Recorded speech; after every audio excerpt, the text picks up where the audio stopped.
tutorial starts with a song, but it's only a few seconds long. Let's get started with animation.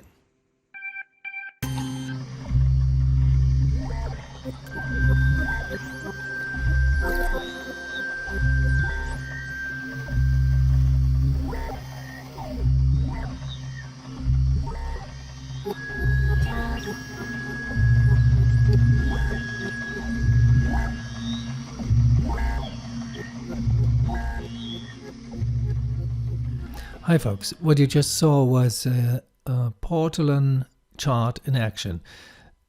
Portolan charts are nautical charts, as you can read in Wikipedia.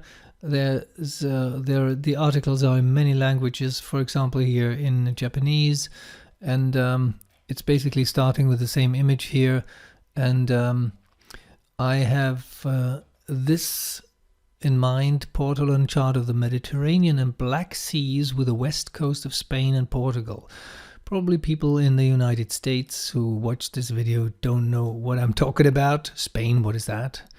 Something from the movies? No, not really. It's a real country. Just joking. This is Gibraltar, sorry, and this is Portugal, and this is Spain. This is Mallorca. This is Sardinia, and this is, I think, the Sicily and Italy right here. And I was searching for that because I wanted to have a compass rose, and I chose that one. And I isolated it in Photoshop or in another application, I don't remember really, because I only needed that circle, which is beautiful by itself. And just before we go back to the animation, let me tell you who did it. Plácido Oliva. He was active in 1575 till 1615. You see, he didn't get very old, 40 years, and it was probably published around 1580.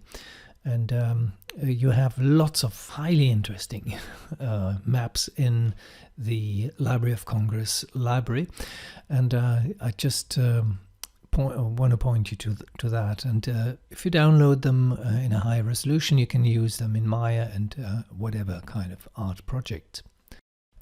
This is the scene you've just seen rendered, and the rendering didn't take very long. As you can see on the left side, I have only one area light. I have a NURBS plane. This is this plane here where everything is taking part, and I have two NURBS spheres which are placed in a group. Well, the motion is really not important. The importance is that they do rotate. And the rotating quality, I mean, when I click on the group, I animated the Y, that's the up vector, the Y-axis of the group here where I packed both of the spheres into. And when I right mouse click here, I can edit that expression. The expression is very simple. The group rotation Y value should be minus 0.5 times frame.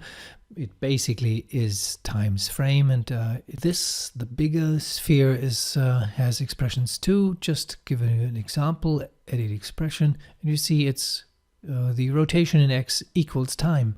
Very simple. If you want to do this, equals, I type in equals and then time. And then I press enter, and then you have this expression in here. It's really that simple.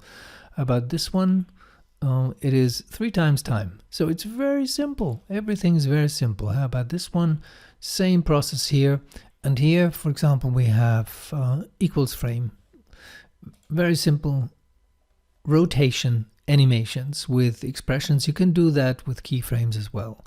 What I found surprising was that when I have just a single light here, this area light, and I render it, it actually looks quite beautiful. I did not do anything about this other than applying that texture and making a camera move. Let me have a look at the camera move now. I press and hold the space bar and go to Panels, Perspective, and the Perspective window. There are other ways to get there, but this is the way I usually choose. And now I press the key 5 to see actually 6, to see the textures as well. And where is my camera? The camera sits there, here. And now watch the animation for the camera. You probably wonder why the perspective camera is animated. No, it isn't. I created an expression for the rotation of the polygon plane. Actually, it's a NURBS plane. So it's a little bit irritating to see that camera move here. It goes from one side to the other while these things are in motion all the time. As to the texture, I found it quite interesting that due to the low resolution of the part of that image which I used, the image has a decent resolution, the whole map, but the compass rose is quite small. So when I mapped it to this quite big plane, it looks a little bit like out of focus. So I did not have to render the whole scene with depth of field. It actually has a feeling of depth of field, although I didn't use that quite render time expensive effect. It's so very simple, I just mapped it there. How did I map it? Very simple as well. Right mouse click in material attributes. I have that AI standard surface shader, and the color is mapped to an image, and the image is my compass file. That's all there is. With this, I wanted to tell you two things.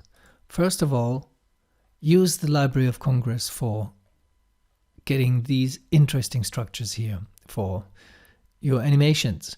It's in computer games, you can use that as a background image, and they're all royalty free because they are that old. And secondly, you don't always need sophisticated animations with particle simulations, etc. I did lots of tutorials about sophisticated particle whatever things, but sometimes it can be really simple, like in this case. Have a nice day. Bye-bye.